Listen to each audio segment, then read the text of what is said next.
to je běží. Je tam jednička, už nic nemačkej. Já dělám Sprite Rice. Takže čau. Teďka je 12:02 a je 3.7.2014 a my jsme teďka na Galata Tower a díváme se tady na rozhled. Bylo to trošku drahý, tak jsme tady dlouho, ale je to krásný. A Lukáš teďka natočí tady, jak to je. Když se přiblíží.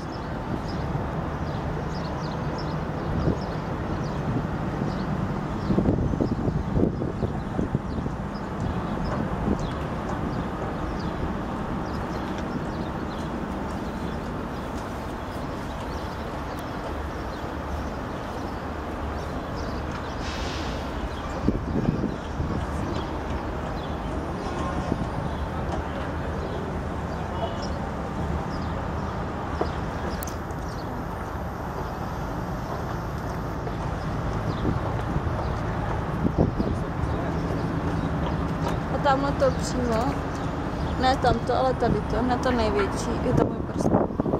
Tak to je Hagia Sophia. A co je tamto, to jsem trošku zapomněla.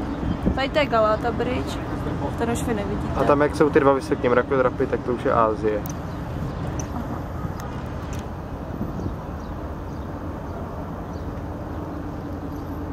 A tohle je Kotě. Čau.